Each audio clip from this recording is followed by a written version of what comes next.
चलिए भाई पढ़ना स्टार्ट करें। आज 2 हफ्ते बाद मेरी क्लास यहाँ लग पाई है और मॉडर्न इंडिया हम यहाँ पढ़ रहे थे। मॉडर्न इंडिया का एक हिस्सा मैंने पढ़ा दिया था, बाकी टॉपिक पूरा करेंगे जब आप ओल्ड जनरल में जाएंगे। हमने लास्ट कहानी शायद भारत की आज़ादी तक पढ़ी थी ना। आज नए टॉपिक के साथ शुरुआत करते हैं और टॉपिक है आज अपना पॉलिटिकल साइंस।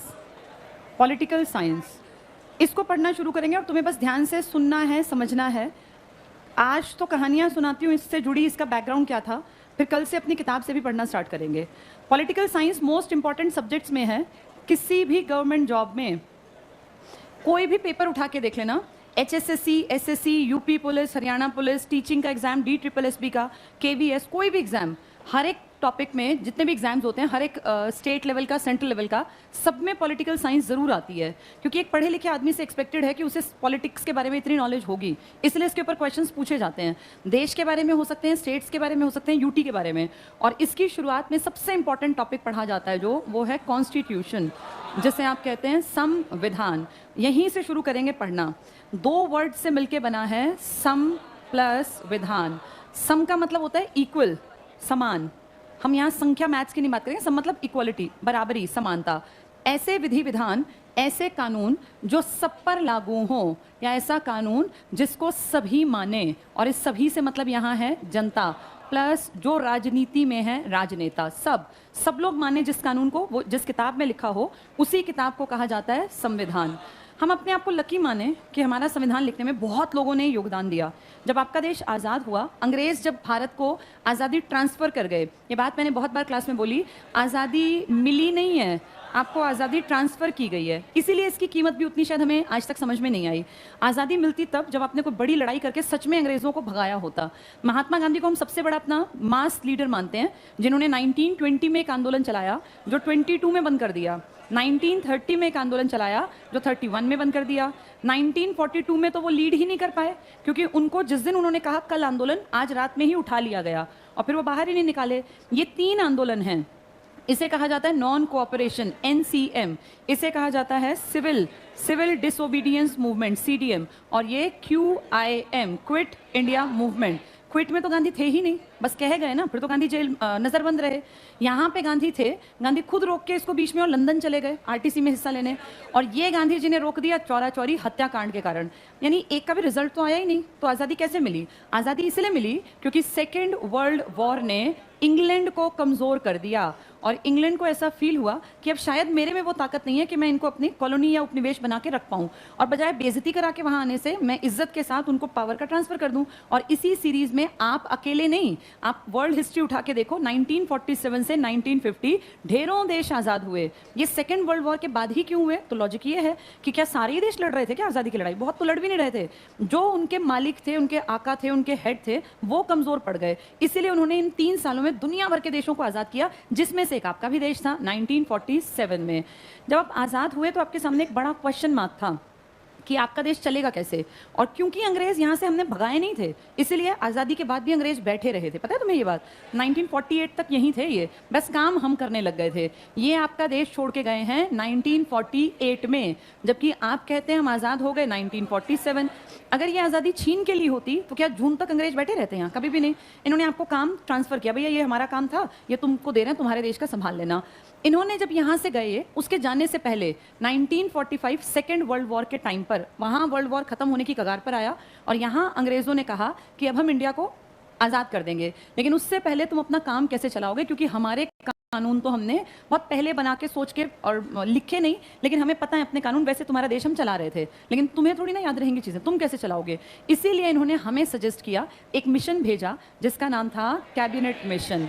और इस मिशन में 3 बहुत बड़े बड़े आदमी आए। एक का नाम था AB अलेक्जेंडर, एक आदमी। दूसरा आदमी था स्टेफर्ड क्रिप्स, और एक आदमी था पैथिक लॉरेंस। ये सबसे इंपॉर्टेंट है, जो सबसे लेट लिखा है, पैथिक लॉरेंस। ये इनका हेड था, ये मुखिया था इस पूरे कमीशन का। Alexander, AB Alexander, Pethick Lawrence और स्टेफर्ड क्रिप्स। ये क्रिप्स पहले भी आपके देश में आया था 1942 में, लेकिन तब इसको गांधी और अंबेडकर ने और नेहरू ने कहा था, भाई तुम बकवास बात कर रहे हो, हम तुम्हारी बात नहीं सुनेंगे। इसकी बात को हमने अनसुना किया था, तब इसने बात भी बेवकूफ़ी भरी ही की थी। लेकिन अब जब ये इस मिशन के साथ आया, जिसका नाम क्या है, कैबिनेट मिशन। तो इस मिशन की बात हमें थोड़ी सी समझ में आई और इस मिशन ने कहा अब अंग्रेज आपके देश को आज़ाद करके चले जाएंगे, हम चले जाएंगे तो काम कैसे करोगे? काम करने का एक तरीका, एक सलीका होता है ना, वो काम तुम्हें करना नहीं आता, तो उस काम को करने के लिए एक बुक अपनी लिख लो जिस बुक में सारी बातें लिखो। राष्ट्रपति कैसे बनेगा, पीएम कैसे बनेंगे, एमएलए कैसे बनेगा, सीएम कैसे बनेगा, गवर्नर कैसे काम करेगा, आम जनता के क्या अधिकार होंगे, लाभ के पद क्या होंगे, सारी बातें लिख लो। तो इस किताब को लिखने का जो एक टारगेट था वो किसके कहने पर हमने बनाया, जिसमें कितने आदमी आए? पैट्रिक लॉरेंस इनका मुखिया, स्टेफर्ड क्रिप्स और अब इन सब के कहने पर इस टाइम आपके भारत की आबादी लगभग 40 करोड़ थी लगभग। तो इन्होंने कहा कि हर एक आदमी को ये फील हो कि भाई मेरा भी कोई ना कोई रिप्रेजेंटेटिव इस सभा में गया। आपको एक सभा बनानी है पढ़े लिखे काबिल लोगों की, और क्योंकि वो आपका संविधान लिखेंगे तो उसका नाम रख लेना संविधान सभा, कॉन्स्टिट्यूशनल असेंबली। ये 40 करोड़ की आबादी, तो कहा 10 लाख पे एक आदमी को ले लेना, 10 लाख को रिप्रेजेंट करेगा एक कैंडिडेट, एक कोई भी मेंबर जो यहाँ जाके बैठने वाला है संविधान सभा में। तो इस हिसाब से लगभग कितने लोग आने थे? 400 एग्जैक्टली नहीं आए क्योंकि 40 करोड़ एग्जैक्टली आबादी भी नहीं थी। आपके टोटल मेंबर जो यहाँ पर चुनकर आए वो 389 सदस्य थे, तो 400 से थोड़े से कम। इनमें 292 4 और जो बच गए 93, अगर इनको ऐड करें तो देखो 7, ये 9, ये 18 और ये 3, ये वाला आंकड़ा आ गया ना। ये 3 कैसे अलग अलग हैं इनको समझो। ये 292 आपके देश की देसी रियासतों, ये सॉरी ब्रिटिश प्रांत। जब इंडिया आज़ाद हुआ ना, पहले इसको समझना, इंडिया के 2 हिस्से थे। एक हिस्से को हमने मस्टर्ड कलर से ये बना लिया, मान लो ये थी देशी रियासतें। ऐसी 565 रियासतें थी पूरे भारत में। यहाँ राजा राज करते थे, गांव राजा को अपना हेड मानते, मुखिया टैक्स देते राजा साहब को। तो इन सब का 565 में 565 राजा थे। इनको क्या नाम दिया गया था? देशी रियासतें। ये पता है क्या थी? 10 गांव, 20 गांव, 25 गांव, 12 गांव, 18 गांव, ऐसे राजा। तो कोई बहुत नामी गिरामी नहीं, छुटपुट से राजा थे। कोई 10 गाँव के ऊपर बैठा है, कोई 15 गाँव लेके बैठा है, और ऐसे ऐसे 565 रियासतें। इनमें से 13 रियासतों ने कहा हम पाकिस्तान में जाएंगे, तो ठीक है उनका हिस्सा उस तरफ तो चली जाएं वो, बाकी बच गई 552। ये 552 आपके देश में थी, और इन पे आपका देश आगे जाके भाई इंडिया का नाम कि भाई ये इंडिया है ये बोलने वाला था। तो इन 552 रियासतों में से कितने लोग बाद में आएंगे? 93। ये जैसे देशी रियासतें हैं ना, ऐसे अंग्रेजों ने कुछ हिस्से अपने बना रखे थे जिनमें वो खुद राज करते थे। महारानी ब्रिटेन, उसमें कोई देशी राजा नहीं था। अब ये अंग्रेजों के भारत को हमने कह दिया ब्रिटिश भारत या ब्रिटिश शासित भारत, जिसका मुखिया कोई राजा नहीं होगा। तो ब्रिटिश भारत से 292 मेंबर आएंगे, यानी रियासतें छोटी थी और ब्रिटिश भारत बड़ा था, इसलिए वहां से कितने मेंबर आए? 93 लोग कहाँ से आए? देशी रियासत। देशी रियासत नंबर में बेशक बड़ी दिख रही हैं, लेकिन वो एरिया और लोग कम थे उनमें। देशी रियासतें, प्रिंसली स्टेट्स इनको बोलते थे। और ये कहाँ से आए ये लोग? ये आए ब्रिटिश भारत से, ब्रिटिश इंडिया जो डायरेक्ट अंग्रेजों के अधीन। ये 4 आए थे कमिश्नरी इलाके, ध्यान से सुनना, जिसको आज आप यूटी कहते हो ना, पहला ऐसा कॉन्सेप्ट था कमिश्नरी प्रांत। ये थे A, B, C, D, by chance की बात है चारों का नाम ही ऐसा था। ए मतलब अजमेर, आज का आपका राजस्थान का हिस्सा। बी मतलब बलूचिस्तान, आज के पाकिस्तान का हिस्सा। सी मतलब कुर्ग, कर्नाटक का हिस्सा। डी मतलब दिल्ली, आज भी आपका यूटी है ना दिल्ली। ये 4 इलाके, इनको कहते थे कमिश्नरी प्रांत। तो इन चारों को, जैसे कहीं यहाँ दिल्ली मान लो, यहाँ ये मान लो, यहाँ कर्नाटक के पास कुर्ग मान लो, और एक बलूचिस्तान पाकिस्तान के पास। तो ये 4 कमिश्नरी प्रांत जहाँ कमिश्नर्स बैठते थे। यानी इंडिया 3 तरीके से बटा हुआ था, एक अंग्रेजों के अधीन था पूरी तरह, एक हमारे देसी राजाओं के, और एक कमिश्नरी। 292 ब्रिटिश भारत से आए, 4 कमिश्नरी से आए, और 93 आए देशी रियासतों से। कुल मिला के कितने हो गए? ये आज़ादी से पहले की गाथा है। इसके बाद जब आप आज़ाद हुए तो आधे लोग तो पाकिस्तान चले गए, कि भाई बड़ा हिस्सा पाकिस्तान गया। जब आपके यहाँ एक घटना हुई 3 जून 1947, इसे आप कहते हैं भारत पाक विभाजन योजना। सिर्फ योजना है, अभी विभाजन नहीं हुआ। भारत पाक विभाजन योजना। इस योजना के बाद कुछ लोगों ने इनमें से कहा भाई हम तो अपने पाकिस्तान के लिए काम करेंगे, हम इंडिया के लिए काम नहीं करेंगे। तो हमने कहा ठीक है भाई, आप पाकिस्तान की तरफ जाएंगे, काम कीजिए। अब इसमें से लोग निकले तो ये घट के रह गए थे 324। फिर बंटवारा हुआ 15 अगस्त को, कुछ और डिस्प्यूट हुआ, कुछ लोग और निकल गए। लास्ट में ये बचे 299 जिसने हमारे लिए काम किया। और अगर कहें बिल्कुल लास्ट तक जब साइन हुए, किताब लिखी गई, पूरी किताब तैयार हुई, तो इस 299 में से साइन मिलेंगे 284 के। यानी कितना वेरिएशन है। स्टार्टिंग 389 से हुई, जिनमें 292 लोग कहाँ के थे और 4 कहाँ के थे? कमिश्नरी प्रांत। कितने थे ये? 4, अजमेर, बलूचिस्तान, कुर्ग और दिल्ली। और 93 लोग क्या थे? बात देशी रियासतें थी कितनी आपकी? आपको कितनी मिलने वाली थी? और 13 किसके पास थी? पाकिस्तान। तो ये सोचो इनमें से बाद में बहुत सारे लोग अलग हो गए। जब किसके बंटवारे की बात हुई? भारत पाक। क्या डेट थी ये? कितने रह गए आपके लोग? इनमें फिर जब सच में बंटवारा हुआ तो और डिस्प्यूट बढ़ा और ये घट के कितने रह गए? 200 ने। और जब इस किताब पर साइन किए तब कितने थे? यानी आज आपके ओरिजिनल कॉन्स्टिट्यूशन की बुक पर कितने साइन हैं? 284। क्लियर हो गया? ये दो याद रखना, ये वाला और ये वाला। कभी कभी ये भी पूछ लेते हैं, थोड़ा कॉम्प्लेक्स क्वेश्चन अगर डिजाइन करना हो तो ऐसे पूछते हैं। ये देखो आगे पीछे 2 है दोनों में, ये 93 और ये 4 मिला के 389। इन इतनी बड़ी आबादी में 40 करोड़ में सिर्फ 15 औरतें काबिल लगी जिनको सभा का मेंबर बनाया गया। तो 15 सदस्य महिलाएं थी। ये पेपर में आता है कि इस पूरी सभा में कितनी महिलाएं थी? 15। और इन 15 में इकलौती एक मुसलमान परिवार से महिला थी जिनका नाम था बेगम अय्याज रसूल। उस टाइम में बहुत रिच पढ़े लिखे परिवार से। इसके अलावा सरोजनी नायडू, हंसा मेहता, दुर्गाबाई देशमुख और ऐसी कई महिलाएं जो पढ़ी लिखी और काबिल थी। 15 औरतों को जगह मिली थी अपनी संविधान सभा की बैठक में। अब इन सब लोगों ने, कितने लोग बच गए हमारे पास लास्ट में? 299। और साइन कितनों के हैं? हाँ, तो इनमें से कई लोग बीच में गुजर भी तो गए ना। इन सब का इलेक्शन के थ्रू ये गए थे, इनडायरेक्ट इलेक्शन। और ये इलेक्शन हुआ था जुलाई 1946 में। कैबिनेट मिशन आया था आपके यहाँ स्टार्टिंग 1946 में, फरवरी 1946। और इलेक्शन इनके कहने पे हमने कब किया? जुलाई। इसके 5 महीने बाद ये पहली बार इकट्ठे बैठे। डेट थी 9 दिसंबर 1946। और कहाँ इकट्ठे बैठे ये? आपका अंग्रेजों ने एक बहुत बड़ा महल टाइप बना रखा था। अंग्रेजों ने ना 3 स्ट्रक्चर बना रखे थे, आज भी हैं। आपकी लोकसभा राज्यसभा आपने नहीं बनाई, अंग्रेजों के टाइम की है। आपका राष्ट्रपति भवन अंग्रेजों के टाइम का, आपका इंडिया गेट अंग्रेजों के टाइम का। तो इस संसद भवन जिसको आज आप कहते हैं, तब ये वायसराय का ऑफिस था। यहाँ एक बड़ा सा हॉल था जिसको बोलते थे सेंट्रल हॉल। यहाँ सारे लोग इकट्ठे हुए, जो लगभग 250-300 लोग चुने गए थे। उनमें से यहाँ पहली बैठक में सिर्फ 207 मेंबर पहुंचे। 15 औरतों में से 9 महिलाएं पहुंची थी बस। और टोटल आदमियों में से भी काफी सारे नहीं आए। नहीं आने का कारण क्या था? इस टाइम तक 2 लोगों को चिंता थी। एक तो मुस्लिम लीग वालों को था कि यार हम जाएं या ना जाएं, इंडिया का कॉन्स्टिट्यूशन लिखना है, हम तो अलग देश बनेंगे, हम क्यों जाएं। और एक क्लियर नहीं थी देसी रियासतें। उन्हें लग रहा था पता नहीं हम देश बनेंगे, हम इंडिया बनेंगे, हम पाकिस्तान, हमें पता ही नहीं, तो बैठक में जाएं या ना जाएं। इन दोनों के ना आने से मेंबर काफी कम रह गए। कितने लोग पहुंचे? ये पूछते हैं पहली बैठक में कितने लोग प्रेजेंट थे? 207। जितनी शरीर में हड्डी है उससे बस एक फालतू, 206 है ना, 207। तो 380, इस टाइम तक 389 थे तुम। 389 में से सिर्फ 207 लोग पहुंचे। और इन्होंने पहली बैठक में इस सेंट्रल हॉल में, मान लो हम हैं, आज पहला दिन है, पहली बैठक, तो फिर कैसे काम करें? कोई किसी को जानता नहीं, पहचानता नहीं। तो ये कहा कि सबसे पहला काम है अपना एक हेड बनाओ जिसकी हम सब सुनेंगे। अब हेड किसको बनाए? जो मैच्योर है, समझदार है, वही लीड करेगा। तो यहाँ एक बहुत पढ़े लिखे डॉक्टर सच्चिदानंद सिन्हा, बहुत पढ़े लिखे काबिल सुप्रीम कोर्ट के जज थे ये। तो सोचो सुप्रीम कोर्ट में जज बनना मतलब कितनी बड़ी बात है। ये सुप्रीम कोर्ट तक, तब तक सुप्रीम कोर्ट खैर ऐसे नहीं था, आगे जाके बनेगा, तब तक तो आपका कोर्ट यहाँ फेडरल कोर्ट था, उसमें थे ये। तो डॉक्टर सच्चिदानंद सिन्हा लॉयर रहे, बैरिस्ट्री की पढ़ाई करके आए, उस टाइम लंदन से, खाते पीते अमीर घर के थे। इनको सबने कहा भाई ये मैच्योर हैं, समझदार हैं, पढ़ा लिखा आदमी है, इसी को बना दो। इनको 9 दिसंबर को कहा सर आप संभाल लीजिए अध्यक्ष की कुर्सी। काफी उम्र दराज थे ये। 1871 बर्थ है। आप ये देखो 30 साल तो यहाँ लगभग हो गए और 46 यहाँ। कितनी उम्र हो गई? 76 साल। 76 साल में आदमी का शरीर थोड़ा जवाब देने लगता है। बीमार से रहने लग गए थे। फिर लोगों ने कहा नहीं सर कोई नहीं, आप बन जाइए, क्या पता आप संभाल पाएं। बन गए, लेकिन शाम को ही हार्ट अटैक आ गया कि भैया इतनी खुशी हुई कि मैं जो है देश की आज़ादी के टाइम पर मुझे इतना बड़ा पद मिला, बड़ी इज्जत की और इसकी बात थी। हार्ट अटैक हो गया तो हॉस्पिटलाइज्ड हुए, एज काफ़ी थी ना, और चलो बच गए। लेकिन 1950 में ये एक्सपायर हो गए। अगर बना लेते तो पूरा काम मुश्किल ही खींच पाते। तो ठीक किया कि ये जल्दी ही इस पोस्ट से हट गए। और सच्चिदानंद सिन्हा सिर्फ 1 दिन के अध्यक्ष थे। इसके बाद सबने फील किया कि यार अध्यक्ष को थोड़ा जवान सा बनाओ जो काम भी संभाले, ठीक ठाक चल जाए। तो इसके बाद नंबर आया डॉक्टर राजेंद्र प्रसाद। अब राजेंद्र प्रसाद कोई बहुत जवान आदमी नहीं है, लेकिन 60 के हेरफेर के और काम कर सकते हैं। तो डॉक्टर राजेंद्र प्रसाद को कहा सर आप काम कीजिए, बड़ी खुशी से काम किया।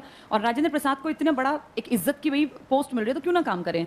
राजेंद्र प्रसाद को जिस दिन अध्यक्ष बनाया गया, तारीख थी 11 दिसंबर। जैसे इनको कब बनाया गया? 9। इनको बनाया गया 11 दिसंबर 1946। इस दिन के बाद डॉक्टर राजेंद्र प्रसाद इस कुर्सी पे ऐसे बैठे कि 1962 तक बैठे रहे। कब बैठे थे इस कुर्सी पर? ये 46, क्या दिसंबर बताया? और इस कुर्सी से अब ये हटेंगे 1962 तक। देखो कितने साल जीवन के। लेकिन 62 तक ये अध्यक्ष नहीं रहे।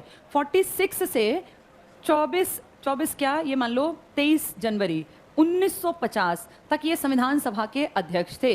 फिर 24 जनवरी 1950 को ये पोस्ट खत्म कर दी और कहा अब के बाद संविधान सभा संसद है और संसद का मुखिया कौन होगा? राष्ट्रपति। सेम आदमी, सेम ऑर्गेनाइजेशन, नाम बदल गया। अब तक वो संविधान सभा थी, अब वो क्या बन गई? और वो आदमी अब तक लोग इसका अध्यक्ष था, अब वो क्या बन गया? 24 जनवरी को आपकी 3 चीजें इंपॉर्टेंट डिसीजन लिया गया था, राष्ट्रगीत, राष्ट्रगान, राष्ट्रपति, क्योंकि 2 दिन बाद एक बहुत बड़ा दिन आने वाला था, 26 जनवरी 1950, देश का फर्स्ट रिपब्लिक डे। और विदेशी आने वाले थे डॉक्टर सुकर्णो इंडोनेशिया से प्लेन में बैठ के, और आपको अपनी ताकत दिखानी थी कि अंग्रेज गए तो गए, हम ताकतवर हैं, और आपको एक प्रदर्शन, शक्ति प्रदर्शन करना था, जिस चक्कर में ये लाल किले से के ये क्या नाम है इसका, इंडिया गेट और राष्ट्रपति भवन के बीच में जो आज भी 26 जनवरी की परेड होती है ना राजपथ पर, अगर आपने टीवी में देखी हो, कभी लाइव देखने का मौका मिला हो, वहां बैठ के सच में राजसी एहसास होता है कि हम कितने बड़े देश में हैं। मैंने परेड लाइव देखी है, इसलिए बता रही हूँ कि आपको प्राउड फील होता है, इतनी तरह की चीजें इसके सामने से गुजरती हैं। तो यहाँ डॉक्टर सुकर्णो को हमें दिखाना था कि हम कितने ताकतवर हैं। इससे पहले हमारी एयरफोर्स काम कर रही थी ब्रिटिशर्स के अधीन, अब आपकी अपनी पर्सनल एयरफोर्स है, आपकी नेवी है, आपकी आर्मी है। तो ये शक्ति प्रदर्शन के लिए आपने 3 चीजें डिसाइड कर ली, राष्ट्रगीत कौन सा बजेगा, राष्ट्रगान क्या होगा और राष्ट्रपति कौन होगा। किस दिन डिसाइड किया? तो सेम संस्था अब संसद बन गई, सेम आदमी अब क्या बन गया? राष्ट्रपति। और हम सब जानते हैं 1950 से ये राष्ट्रपति बन के, और 1952 में इलेक्शन हुआ, उसमें भी जीते, फिर 1957 में इलेक्शन हुआ, इसमें भी जीते, और 46 से ये आदमी कब तक देश संभालेगा? 62। यानी कितना लंबा टाइम पीरियड इस आदमी ने देश की सबसे बड़ी कुर्सी पर काट दिया। कौन था ये? इसीलिए इनको देश रत्न कहा जाता है। देश का रत्न है ये, देश का गहना है। क्लियर हो गया सबको? ये वापस चलते हैं। 2 तारीख हमने अभी अभी पढ़ ली, 9 दिसंबर। 9 को कौन थे वो जो एज्ड थे थोड़े? डॉक्टर सच्चिदानंद सिन्हा, जो हॉस्पिटलाइज्ड थे अब, है ना। यहाँ कौन है डॉक्टर? हाँ, राजेंद्र प्रसाद। लेकिन आप ये जानते हैं कि इस टाइम आपके देश में 2 बहुत ताकतवर लीडर थे, और जिन दोनों के ऊपर लोगों की नजरें थी कि शायद ये पीएम बनेगा या ये पीएम बनेगा, और ये 2 चेहरे आप समझ गए, एक नेहरू और एक पटेल। इस टाइम तक तो गांधी भी जिंदा थे। गांधी ने कहा मैं इसका मेंबर नहीं बनूंगा। बहुत इंपॉर्टेंट क्वेश्चन। महात्मा गांधी जो देश में सबसे बड़े लीडर हैं, ये आपकी संविधान सभा के सदस्य नहीं हैं। पेपर में आएगा, सब हैं मेंबर, जितने बड़े तुमने नाम सुने ना आज तक, इतने साल तुम पढ़े हो, सिर्फ गांधी इंपॉर्टेंट आदमी है जो किसका मेंबर नहीं है। इन्होंने खुद मना किया कि मुझे इसमें शामिल नहीं, मैं हेल्प कर दूंगा, और ठीक भी किया। 1948 में तो ये एक्सपायर ही हो गया या इनका मर्डर ही हो गया। ये नहीं चाहते थे गांधी कहीं ना कहीं कि पटेल पीएम बने। इसके पीछे गांधी का लॉजिक क्या था कि गांधी को लगता था कि जैसे राजेंद्र प्रसाद यंग है ना, देश संभाल लेंगे, ऐसे पीएम भी हमें ऐसा बनाना चाहिए जो कम से कम 10-15 साल तक टिके और स्टेबल सरकार दे पाए, रोज रोज सरकार ना बदले। अगर पटेल की एज देखें, 1875 का बर्थ है और आप 1946 की बात कर रहे हैं, तो अभी यंग है या एज हो गई है? एज हो गई काफी ना भाई। 25 साल तो वो और 45 साल ये, तो एक थोड़ी सी उम्र तो दिख ही रही है। इनको देखें 1889, इन दोनों में कितने का अंतर है? 14 साल का। 75, 85 और 4, 14 ईयर्स में तो बहुत फर्क पड़ता है एज में। ये इनके मुकाबले काफी यंग है, इतने भी यंग नहीं है कि देश ना संभाल पाए। 20-25 साल के लड़के को देश नहीं संभालने को देंगे। इनकी एज, गांधी को लगता था ये स्टेबल चलेंगे, ये 10-15 साल काट देंगे। अगर पटेल बनते हैं तो गांधी को फील होता था कि ये 5-7 साल में बीमार होके और शायद देश में टिके ना रहे, जिससे देश को नुकसान होगा। तो गांधी हमेशा से चाहते थे कि पीएम कौन बने, पर जनता चाहती थी पीएम किसको देखना, और ज्यादा काबिल भी पटेल ही थे, ये सच बात है। तो नेहरू ने ये फील किया कि पटेल ज्यादा काबिल हैं, इसीलिए जब इनकी सरकार बनी ना 46 में बिना इलेक्शन के, जिसे आप कहते हैं अंतरिम सरकार, जो अंग्रेजों के जाने से पहले अंग्रेजों ने ही बनवाई थी, उसमें नेहरू आपके प्रधानमंत्री बने थे और ये आपके क्या बने थे? ये गृह मंत्री, होम मिनिस्टर। आप आज की सरकार को देखो, जब इलेक्शन होते हैं किसी भी स्टेट में, तो सबसे ज्यादा एक्टिव बीजेपी का कौन होता है? गृह मंत्री। अमित शाह देखा है, सांठगांठ करते घूमते रहते हैं। अमित शाह किस पोस्ट पर बैठे हैं? इससे इस बात का अंदाजा लगाओ कि पीएम के बाद दूसरी बड़ी पोस्ट कौन सी है। तो ये किसको दी गई थी? पटेल को। जब गांधी जी चल बसे, उसके बाद जब आपका देश आजाद हुआ, बिना इलेक्शन के भी सरकार ठीक ठाक जब बन गई, अंतरिम से अलग, तब पटेल को फिर नेहरू ने उप प्रधानमंत्री की कुर्सी सौंप दी थी कि सर आप सीनियर भी हैं और आप इस काबिल भी हैं। बनने तो पीएम थे, लेकिन कहीं ना कहीं बहुत सारे फैक्टर पीछे से थे, जिसके कारण कौन सी पोस्ट मिली? उप प्रधानमंत्री। और साथ में क्या थे? इस पोस्ट के ऊपर आज तक तुम्हारे संविधान में एक भी लाइन नहीं लिखी। तो इस पोस्ट की ना कोई सैलरी, ना कोई शपथ, ना कोई काम, ना धाम। तो ये कहा ये पोस्ट ही नहीं है, तो कोई अच्छी पोस्ट तो देनी पड़ेगी, इसलिए कौन सी पोस्ट दी गई? Home ministry. ये आपके देश का पहला उप प्रधानमंत्री भी बने और पहले गृह मंत्री भी बने, सरदार वल्लभ भाई पटेल। वापस आते हैं। 13 दिसंबर को डॉक्टर राजेंद्र प्रसाद और सच्चिदानंद तो दोनों बन चुके। एक दिन बाद आपके पंडित जवाहरलाल नेहरू सूटेड बूटेड होके अपनी पूरी एक फाइल उठा के लाए। इस फाइल में खूब सारे पेजेस थे। आज इन्होंने ये पेजेस पढ़े और इन पेजेस में क्या था, इनमें लिखा था कि हम क्यों इकट्ठे बैठ रहे हैं, हमारा क्या उद्देश्य है, जिसे कहते हैं ऑब्जेक्टिव रिजोल्यूशन। एक चीज होती है गोल और एक होता है ऑब्जेक्टिव। सेम है या अलग अलग? जैसे गोल क्या होता है लाइफ में? अब तुम लोगों की जिंदगी का गोल क्या है? तुम्हारे लिए नौकरी तुम्हारा गोल है ना। ये गोल मेरा नहीं है। अब मेरी लाइफ में ये गोल था जब मैं तुम्हारी एज में थी। अब मेरी लाइफ का गोल है कि मैं लाइफ को जीऊं बहुत अच्छे तरीके से और अपनी लाइफ में मैं अगर हो सके किसी की मदद करूं। कोई अगर मैं ब्लेस्ड हूं तो जो लोग ब्लेस्ड नहीं है उनकी हेल्प कर पाऊं। तुम्हारा भी 20 साल बाद ऐसा ही गोल होगा कि मैं लाइफ को जीऊं, क्योंकि लाइफ जीने के लिए है। लेकिन जब तुम्हारी एज में होते हैं ना, तब लाइफ जीने के लिए पैसे की कीमत बहुत ज्यादा समझ में आती है। अब जैसे है हमें भी, लेकिन हमें ये पता है कि ठीक है पैसा आने के बाद जब आपका जीवन स्टेबल हो तो आपको और काम भी करने चाहिए। जब ये छोटी छोटी चीजें बदलती हैं ना, तो ये उद्देश्य होते हैं। गोल हमारी लाइफ में बहुत लेट बनता है। आप देखो जो एज्ड लोग हैं ना और थोड़े पढ़े लिखे और समझदार हैं, उनकी लाइफ का ऑब्जेक्टिव पैसा कमाना नहीं बचता। 60 साल में अब अंबानी का ऑब्जेक्टिव अगर आज भी पैसा ही कमाना है ना, तो फिर उसने जीवन जिया ही नहीं। आज उसकी लाइफ में ऑब्जेक्टिव से ऊपर क्या आ गया होगा? गोल। वो हमें नहीं बताएगा, अलग बात है। हर इंसान की लाइफ में कोई ना कोई गोल होता है और ये गोल जो है ना अचीव करने पे उसको लगता है अब मेरी लाइफ पूरी है, अब अगर मेरी मौत भी हो जाए तो मुझे कोई डर नहीं है। नौकरी आपको गोल लगता है, लेकिन असलियत में क्या है? ऑब्जेक्टिव एक पड़ाव होता है, एक छोटी अचीवमेंट। भाई 10th में अच्छे मार्क्स लाना ये ऑब्जेक्टिव है, 12th में अच्छे मार्क्स लाना ऑब्जेक्टिव, नौकरी पाना ऑब्जेक्टिव। जो इंसान छोटे छोटे ऑब्जेक्टिव अचीव करता है ना, वही इंसान गोल तक पहुंचता है। जो ना 10वीं पढ़ा, ना 11वीं 12वीं पढ़ा, ना जिसने नौकरी की, जिसके पास कुछ नहीं है, तो उसकी लाइफ में गोल होगा ही नहीं। इस गोल की अचीवमेंट किससे होकर निकलेगी? रोज के ऑब्जेक्टिव बनाओ। अब जैसे तुम लोग हो ना जिस स्टेज में, ये सोचा करो डेली रात में सोते वक्त मैंने आज के दिन को सही यूटिलाइज किया। आज मैं कौन सा सब्जेक्ट अच्छे ढंग से तैयार कर सकती थी या कर सकता था।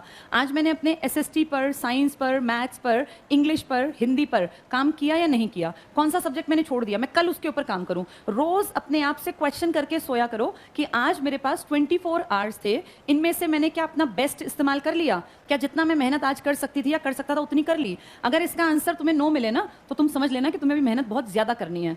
और ये तुमसे मैं या तुम्हारे पेरेंट्स नहीं पूछ सकते। ये इंटरनल मोटिवेशन होता है कि आज जितना मैंने अचीव किया, क्या मैं इससे बेहतर कर सकता था? अगर हाँ, तो फिर अगले दिन को वेस्ट मत करो। जिस दिन इसका आंसर तुम्हें लगे ना, हाँ आज मैंने बेस्ट इस्तेमाल किया, मैंने आज जितना मैं कर सकता था, कर सकती तैयारी उतनी की, अब मैं कल और बेहतर करूंगा, तब फिर सोचना। जिस दिन ये आंसर यस यस यस होते चले जाएंगे ना, फिर ऑब्जेक्टिव बहुत आसान दिखेगा। और अपना मन जानता है, मन अपने आप से झूठ नहीं बोलता। आपकी आत्मा जानती है कि आप पढ़ते हैं कि नहीं पढ़ते। इसका आंसर जब तक नो आएगा तो तुम्हें नौकरी नहीं मिलेगी, क्योंकि अपना बेस्ट देना पड़ता है। भगवान फ्री में नौकरियां नहीं बांटता, वो देखता है कौन लगातार मेहनत कर रहा है। जो अपने आप को तराशेगा वो आगे बढ़ेगा। तो ये ऑब्जेक्टिव रिजोल्यूशन था। ये गोल था या छोटा टारगेट था? इन्होंने कहा भाई हमारा ये टारगेट है। इनका टारगेट था एक ऐसी किताब तैयार करना जो पूरे देश के सिस्टम को चलाने में सक्षम हो। और इस किताब को ही क्या नाम दिया जाना था? भारत का संविधान, कॉन्स्टिट्यूशन ऑफ इंडिया। अब तुमसे एग्जाम में पूछा जाए भारत के संविधान का नाम क्या है, तो क्या कहोगे? यही नाम है, कॉन्स्टिट्यूशन ऑफ इंडिया। क्या ये कहीं लिखा है? आर्टिकल 393 में ये नाम लिखा है। इस किताब के अंदर इस किताब का नाम लिखा है कि इस किताब को जाना जाएगा भारत का संविधान, इंग्लिश में कॉन्स्टिट्यूशन ऑफ इंडिया, और भारत का ऊपर फिर नीचे संविधान लिखा हुआ है। जब ये किताब लिखने का काम शुरू किया ना, तो एक आदमी इस काम को नहीं कर सकता था। इसलिए इस पूरी भीड़ ने कहा जी काम तो करेंगे, लेकिन काम करेंगे कैसे? अब मान लो मैं यहाँ आके कहूँ चलो हम एक फंक्शन ऑर्गेनाइज करते हैं, पर तुम लोग बैठे रहो, तुम कोई काम ना करो, फंक्शन होगा कैसे? अगर मैं आके कहूँ भाई ड्यूटीज अपनी अपनी ले लो, जो कोई क्लास को सजा सकता है, कोई माइक अरेंज कर दे, कोई इस तरह से काम का बंटवारा, तो इन लगभग मान के चलो 250 से 300 लोग जो आते थे इसकी मीटिंग्स में, क्योंकि कभी कोई एब्सेंट कभी कोई, इन सब ने काम की जिम्मेदारी ले ली और काम का क्या कर लिया? बंटवारा।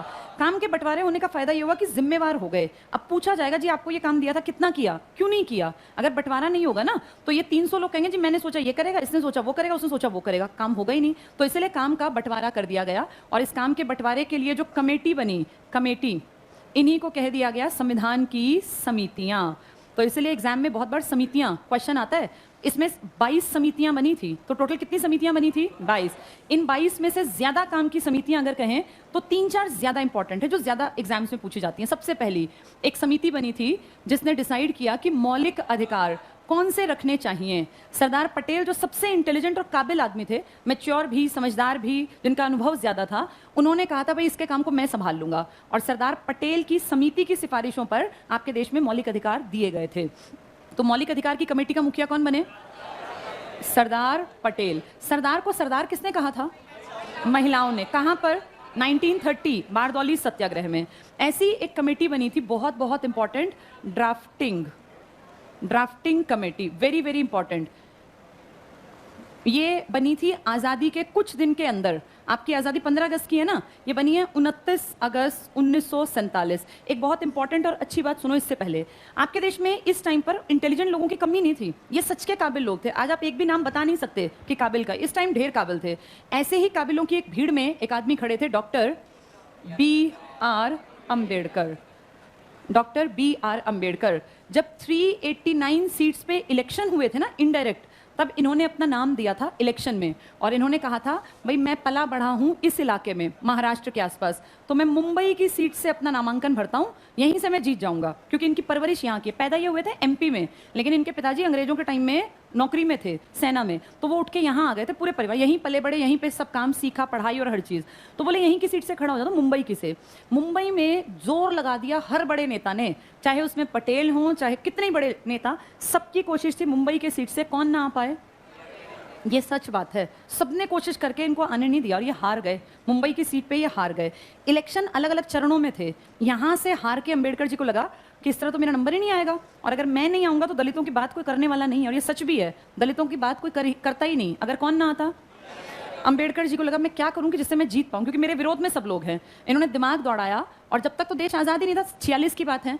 आपका जो आज बांग्लादेश है ना, उस टाइम पर ये बंगाल था, पूर्वी बंगाल। यहाँ की सीट पर जहाँ मुसलमान ज़्यादा थे, इन्होंने मुस्लिम लीग को कहा कि मुझे जीतना है, कुछ भी करके मुझे सीट जीतनी है और आपकी मदद चाहिए। मुस्लिम लीग ने इनको गारंटी दी कि जी आपकी जीत हमारे हाथ में है और हम जितवाएंगे आपको, चाहे हमें लोगों से हाथ जोड़ के कहना पड़े। मुस्लिम लीग ने किसका साथ दिया? और अंबेडकर उस सीट से जीत गए जो आगे जाके पाकिस्तान बनने वाली, तब तक नहीं थी। अब अंबेडकर यहाँ से जीत के और उस 389 में आ तो गए, लेकिन ये 46 से 47 में ही अगले ही साल, ये इलेक्शन तो जुलाई में हुआ, अगस्त में अगले साल सीट खत्म हो जाएगी, क्योंकि ये वाला हिस्सा किसके हाथ में चला गया? पाकिस्तान। ये पूर्वी पाकिस्तान बन गया। सीट गई तो फिर तो आप खाली। लेकिन तब तक अंबेडकर इतने समझदार थे, 46 से और 47 एक साल के अंदर अंदर इन्होंने अपनी इमेज सबके सामने वो बना ली कि सब पढ़े लिखों को लगने लगा कि अगर ये नहीं आया ना हमारी इस पूरी संस्था में, तो हमारे बस की काम करना नहीं है। इसे कहते हैं, देखो अपना बुद्धि जो है ना, जो काबिलियत है, वो अपनी जगह हर जगह बना लेती है। क्या हुआ? यहाँ हार गए, तो वहाँ से जीत के एक साल में ये लोगों के मन में डाल दिया कि हमें अंबेडकर को रखना पड़ेगा। और जब यहाँ से ये सीट गई ना, तो अंबेडकर की चिंता नहीं थी आना, अब आपकी चिंता थी कि अंबेडकर को हमें कैसे लाना है। बाय चांस उस टाइम में मुंबई की एक सीट पर एक आदमी ने इस्तीफा दे दिया, मुंबई के आसपास की सीट पर M.R. जयकर, हिंदू महासभा की तरफ से M.R. जयकर ने इस्तीफा दिया। और इनके इस्तीफे के बाद कुछ लोग कहते हैं अपनी मर्जी से, कुछ लोग कहते हैं नहीं दबाव बनाया था, इनके ऊपर दबाव बनाया था कि इस्तीफा दो, ये सीट खाली करो। किसको बैठाना है इस पर? जो भी हुआ होगा, सीट खाली हुई और उस पर आकर कौन बैठे? और आज़ादी के कुछ दिन के अंदर अंदर 29 अगस्त, अभी मैंने पीछे डेट लिखी थी, ये रही, 29 अगस्त 47 को आपकी कमेटी बनाई गई। कौन सी कमेटी? जो सबसे बड़ी कमेटी है, जिसमें 8 सदस्य हैं, सारे बहुत काबिल पढ़े लिखे, और इसका मुखिया बनाया गया B.R. अम्बेडकर को। इससे देखो ये अंदाज़ा लगाओ कि इस आदमी ने अपनी इमेज कैसी बना ली इस एक साल के अंदर कि इसके बिना तो काम चलेगा ही नहीं, और सबसे बड़ी कमेटी का मुखिया भी यही बनेंगे। और ड्राफ्टिंग कमेटी ने ही असली काम किया। आपकी इस पूरी किताब को बनाने में सबसे बड़ा योगदान किस कमेटी ने दिया? जिसका मुखिया कौन था? इसीलिए अंबेडकर को संविधान का जनक या पिता, और एक आदमी थे K.V. राव, इन्होंने तो ये भी कहा कि संविधान की माँ भी अंबेडकर ही हैं। वैसे आपके संविधान की माँ कहलाता है ब्रिटेन का संविधान, जिन्होंने आपके ऊपर राज किया था, ब्रिटेन का कॉन्स्टिट्यूशन। लेकिन एक अजीब बात यह है कि यहाँ का कॉन्स्टिट्यूशन लिखा ही नहीं है। यहाँ आज तक किताब में नहीं लिखे रूल्स, पता है तुम्हें ये बात? ये अंग्रेज अपने रूल्स ज़बानी याद करके बैठे हैं, क्योंकि इनके रूल्स हमारी तरह बने ही नहीं। इनके यहाँ रूल्स बने पीढ़ी दर पीढ़ी, पीढ़ी दर पीढ़ी, तो इसलिए इनको हमारी तरह रटना नहीं पड़ा। हमने वो किताब तुरंत तुरंत में लिख लिख के भारी भरकम किताब इकट्ठी करके बना ली, लेकिन इसमें एक भी लाइन अपनी तो जोड़ी ही नहीं। आपने सब कुछ या तो अमेरिका या रशिया या जापान या चाइना या आयरलैंड या फ्रांस या जर्मनी, इनसे उठा के लिखा। इसीलिए आपको ये किताब याद नहीं है, आपको रट्टे मारने पड़ते हैं। और इसीलिए ब्रिटेन को कभी रटना ही नहीं पड़ा, क्योंकि उनकी जितनी रूल्स बने, जितनी किताब थी, वो लिखनी ही नहीं पड़ी, ज़बानी याद। तो ब्रिटेन का संविधान आज भी कैसा है? अलिखित। कैसा कॉन्स्टिट्यूशन है? पहला लिखा कॉन्स्टिट्यूशन किसका था? अमेरिका। अमेरिका एक ऐसा ताकतवर देश जो आज दुनिया में आपको दिखता है ताकतवर में, एक टाइम पर इसने इस पे राज कर रखा है। ये छुटकू सा जो ब्रिटेन दिखता है ना, इसकी अनोखी कहानी है, क्लास 10th की एनसीईआरटी में दी है इसकी कहानी। ये इतना चालाक था, इसने बड़ी चालाकी से अपने, पहले एक छोटा सा इंग्लैंड था, बहुत छोटा सा इंग्लैंड जहाँ के लोग अंग्रेजी बोलते थे, इसने अपने ऊपर का एक हिस्सा था जिसका नाम था वेल्स। इन लोगों को क्या समझाया, इनके दिमाग में डाला, बोले तुम हमारे जैसे दिखते हो, तुम्हारी देखो शक्लें भी हमारे जैसी, रंग भी हमारे जैसा, तुम और हम सेम हैं, हमारे बाल भी एक जैसे, ये तो तुम वैसे ही बस हमसे अलग हो, वरना तुम और हम तो एक ही हैं। और वेल्स वाले इनकी बातों में आ गए और इन्होंने कहा हम एक हैं, ठीक है भैया ठीक है, हम एक हैं, एक बन गए। फिर इसके ऊपर पड़ता था स्कॉटलैंड, सेम बातें इनको कही कि अरे तुम तो हमारे जैसे हो, देखो एथनिकली हम लोगों का रंग देखो, शक्ल देखो, आंखें देखो, बाल, तुम भी हमारे जैसे हो, ये अपना झंडा वंडा मत फहराओ, हमारा झंडा तुम्हारा झंडा एक है। और ये भी इनकी बातों में आ गए और ऐसे करके इसने अपना हिस्सा ऐसे आइलैंड के रूप में पानी के बीच में हिस्सा बढ़ाता जा रहा है। फिर इसका टारगेट अब यहाँ आगे खत्म हो गया, पानी है, इसने पड़ोस में देखा यहाँ एक देश था आयरलैंड, इस आयरलैंड को भी इसने ये सिखाना शुरू किया। लेकिन आयरलैंड चालाक था, आयरलैंड ने कहा तुम और हम एक कैसे हैं, तुम अलग हम अलग। तो इसको लगा नहीं ये मेरी बातों में नहीं आएंगे, इनके यहाँ आपस में फूट पड़वानी चाहिए। जैसे हमें लड़ाया था ना हिंदू मुसलमान, यहाँ सब लोग क्रिश्चियन थे, ईसाई थे, लेकिन इनके भी दो हिस्से थे, एक थे कैथोलिक्स और एक थे प्रोटेस्टेंट। इनको आपस में लड़वा दिया, कैथोलिक्स और प्रोटेस्टेंट को आपस में लड़वा के और फिर इनको बेवकूफ़ बना के इनके ऊपर का हिस्सा अपने साथ मिलवा लिया। मतलब ये बोले राज हमारा। तो देखो इस अंग्रेज़ों के देश ने कहाँ छोटे से, ये बिल्कुल छोटे से हिस्से को बढ़ा बढ़ा के ऐसे और इस हिस्से पे, और आज इस पूरी बेल्ट को तुम कहते हो यूके, यूनाइटेड किंगडम। ये इसने यूनाइट किया है बेवकूफ़ बना के इन लोगों को। और किंगडम का मतलब आज भी यहाँ का हेड कौन है, राजा। जो ब्रिटेन का राजा और महाराजा और महारानी है, वो इन सब के महाराजा और महारानी हैं। इन सबको एक गाना गाना होता है, ओ गॉड सेव आर ये नोबल किंग। जैसे हम गाते हैं ना भाई सारे जहां से अच्छा हिंदुस्तान हमारा, ऐसे ये गाते हैं O God save our noble king, हमारे इस किंग की रक्षा करना। इन सब ने, इन तीनों ने तो खासकर अपना झंडा वो यूनियन जैक बना रखा है। जो ब्रिटेन का झंडा है ना, स्कॉटलैंड वही झंडा फहराता है, वेल्स भी, और ये इंग्लैंड तो अपना झंडा फहराए गई। ये कितना चालाक है। इसी ने किस पे भी राज किया है, अमेरिका। आयरलैंड के अलावा अमेरिका। अमेरिका में इसने 13 बड़ी बस्तियां थी, पर ये अमेरिका थोड़ा सा समझदार था, ये हमसे पहले आज़ाद हुआ। हम और अमेरिका एक साथ नज़रों में आए थे, ये 1492 में, आप 1498 में, पर हमारे यहाँ मूर्ख लोग थे, हमारे यहाँ गद्दार लोग थे। 1498 में आप पुर्तगालियों के कब्जे में आने की शुरुआत में थे और आप आज़ाद हो पाए हैं 1947, वो भी सेकेंड वर्ल्ड वॉर की कमजोरी के कारण। क्या पता आज तक भी गुलाम होते। अमेरिका 1492 में खोजा गया और 1773 में अमेरिका ने इनकी नाक में दम कर दिया कि हम आज़ाद होंगे, अगर हमें तुम रिप्रेजेंटेशन नहीं दोगे ना तो हम तुम्हें टैक्स नहीं देंगे। और सिर्फ 10 सालों की छोटी सी लड़ाई झगड़े के बाद अमेरिका पूरी तरह से इंडिपेंडेंट था। इनफैक्ट 1774, 75 और 76 में इसने पूरी तरीके से कह दिया था मैं इंडिपेंडेंट हूं, मैं आज़ाद हूं। और ब्रिटेन की इतनी हिम्मत नहीं थी कि इनको रोक पाए। हमने 1857 में कहा था कि हम आज़ादी की लड़ाई लड़ रहे हैं,